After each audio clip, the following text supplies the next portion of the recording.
ke bawah, kaus yang teramat mulia, Tunku Syed Razman bin Tunku Syed Idrus Al-Qadri.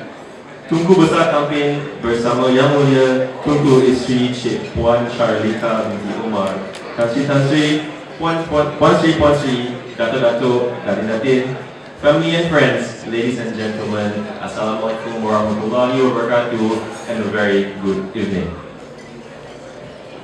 I have been assigned today to give a speech on behalf of my family when my dad is really supposed to be here instead. He had trouble finding someone who is up for this task. He first asked someone full of panache and flair and speaking to be a speaker, but he said no. Then he asked the funniest person he knows to be the speaker, but he said no. Then he asked his best looking mate to be a speaker, but even he said no. Then he asked me. And after turning him down for 3 times, I cannot refuse him any longer. I was definitely happy to have been chosen to do such privileged and honorable tasks. I was even happier that I would have the opportunity to badmouth my brother, Azran, in front of a large audience. So you can imagine my disappointment when I sat down today to write this, and I couldn't think of any way to badmouth him effectively. I mean, it's funny how your mind and memories can betray you when you really need them the most.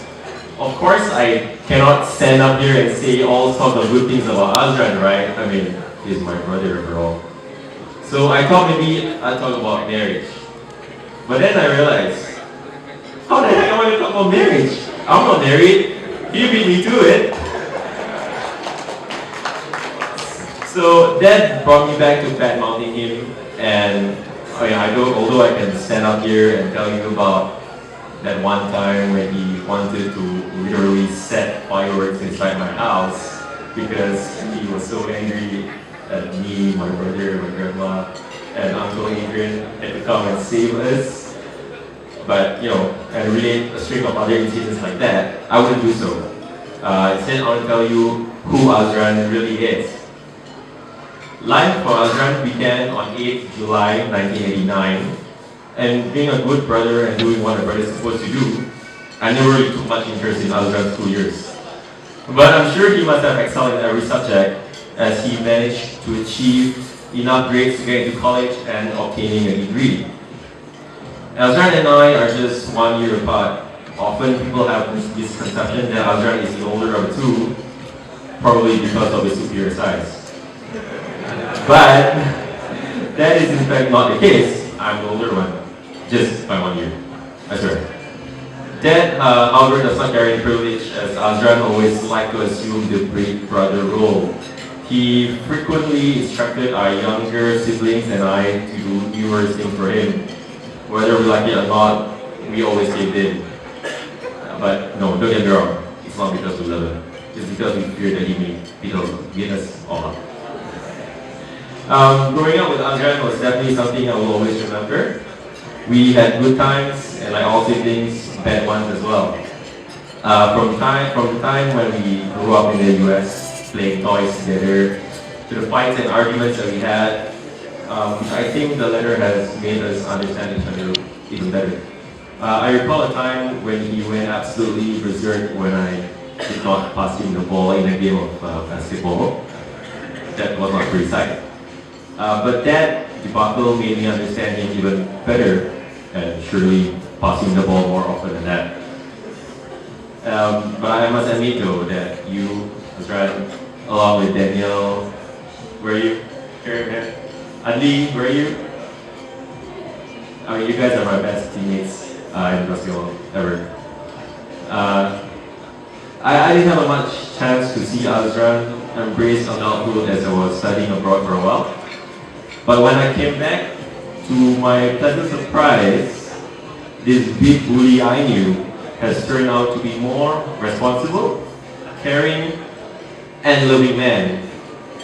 And I personally think we have to thank Adila, Azran's newlywed wife, for the role she has played in. Adila, I know you are a good person because you made my brother a better man than he used to be.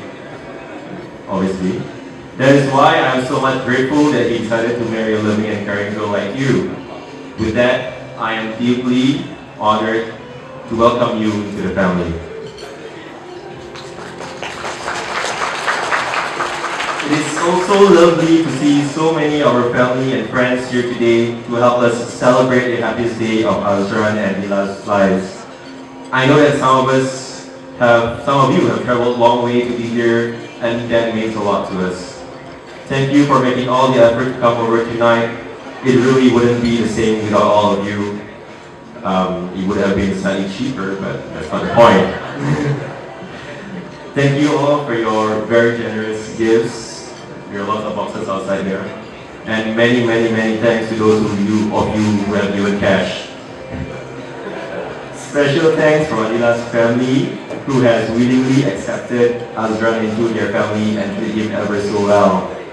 I hope our bonds will get stronger as ever after this. Unfortunately, it's not been possible to have everyone we love here with us today, but we know they're with us in spirit, and they're not only in our thoughts today, but more importantly, they're with us in our hearts. Azran, our late grandfather, Arwah Atuk Kalbe, will be so proud of you today, and especially to know the man you have become. So to wrap things up, they say you don't marry someone you can live with, you marry the person who you cannot live without, sorry. Really, I'm not ready to get married yet. So yeah, you marry a person you cannot live without, and I think that sums both the newlyweds up perfectly. I can tell that Adila, you make Azran happier than he ever dreamed he could be. I'm sure that the two of you have put a huge amount of effort into making today perfect. May you both love each other forever and always through thick and thin. But just one piece of advice though. Azran, I know you're very strong-headed, but when you are wrong, admit it. When you're right, make sure you keep quiet. Congratulations to the two of you. Ladies and gentlemen, a round of applause to the newlyweds. Thank you.